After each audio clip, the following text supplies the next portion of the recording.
First of all, I'm going to say how proud I am of you. Okay? I'm not going to say any more about it. I'm just so proud of you. You are doing a great, amazing work. So, we reached step 11, which is distinguish between unconditional love and conditional love. Whoa, this is a heavy one for me. I want to start by telling you that my father disappeared when I was 13 years old. He said that he's going to marry a new woman, and he promised me and my brother and sister that once he comes back from honeymoon, he's gonna have a new house, a new home, and we're each going to have a room in his new house. And that was the last time I saw him. Well, that's not completely true, because I did see him like I think twice afterwards in my life. But that was it. I never had a father anymore after that. After a few years, I've known that he had a completely new family with 3 kids, and he was living with them. I could never understand as a child why his other kids were better than what I was. And I don't quite remember what happened, but my family, my brother and sister and my mother would always say that it was very tough on me, that it was really, really hard for me. So when it comes to unconditional love, when it comes to both of my parents, I don't think that I ever had the feeling of what unconditional love is.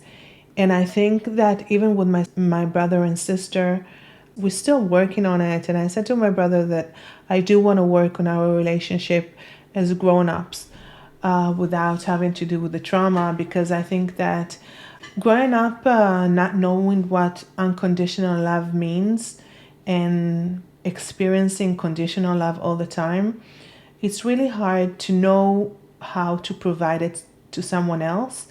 And it's really hard to distinguish between the two and knowing which kind of love you are experiencing with the people around you. So when I talked about it with my brother, it was really hard for him to grasp.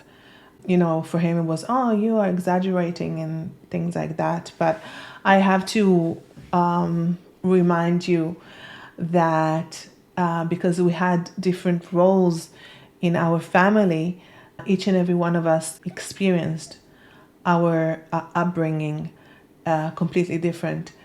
But for me, as an scapegoat, the love that I received from my mom was completely conditional. It's like if I provided whatever she needed, I would be loved. But that was very, very, that was very, very twisted and very twisted. So I cannot say that that was love. If you'd ask me if my mom loves me, I cannot tell you completely that she doesn't, because she does, but in a very twisted way. Twisted and distorted, and even sometimes very vicious. I think that unconditional love is that type of love which I have to thank the universe for having today with my partner. And I think that unconditional love is that type of love that the person would love you no matter what. That it doesn't have to be like, you don't have to live up to some kind of standard to be loved. I think that that's unconditional love. I am lucky enough again to be a mother, and I think that when you're a mother, it's easier to understand what unconditional love is, because your child, you can never stop loving your child. When you're kind of sane, more or less, you can never stop loving your child. And no matter what, I always gonna love her. And sometimes things that I wouldn't do for me, I would do for her, like not even thinking twice about it. And I would give up stuff for her. And even if it's something that I would never give it to anyone, if she asks for it, she's gonna get it because I love her. It's it really comes from your heart, from my inner being, the love that I have for her. And the truth is that it's with my brother and sister, but the problem with them is that everything is so distorted also there because of our upbringing, that there are so many boundaries there. With my sister, I have less, but with my brother, I feel that I have more, because I feel that he's so in denial. He so still sees me through the lenses of my mother, that sometimes it's hard for me to completely be there, because I feel that I have to guard myself. But we did have not long ago a conversation about that I do want to have with him the relationship that we deserve as adults.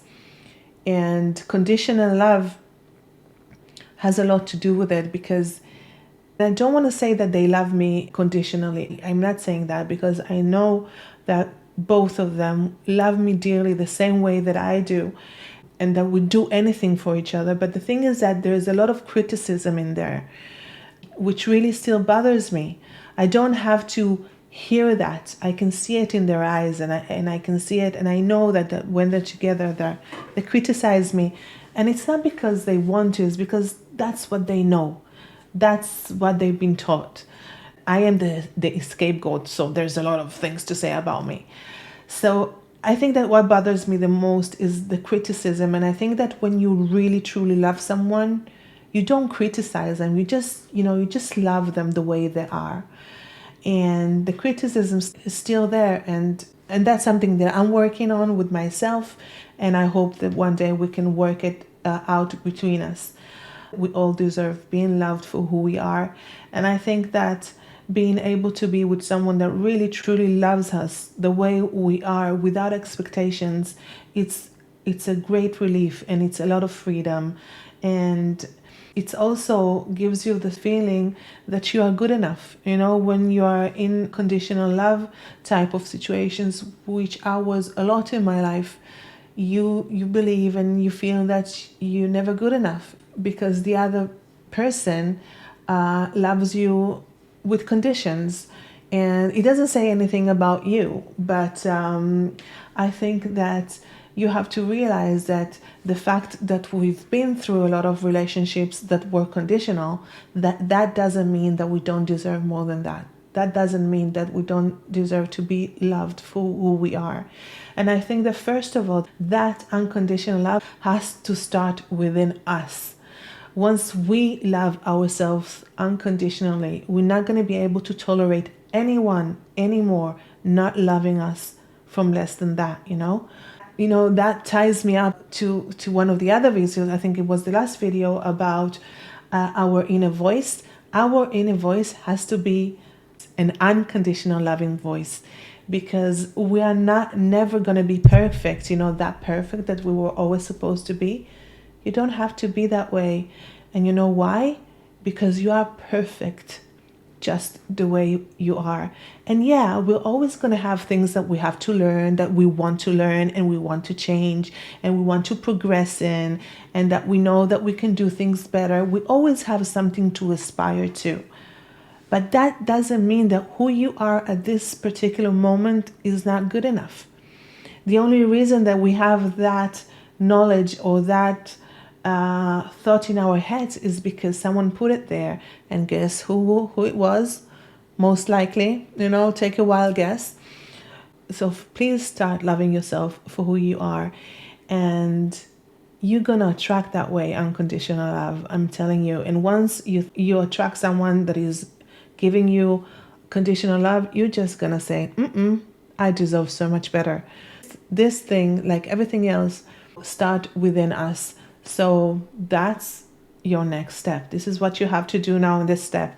Start loving yourself no matter what. Okay? So I'll see you in the next video. Bye-bye.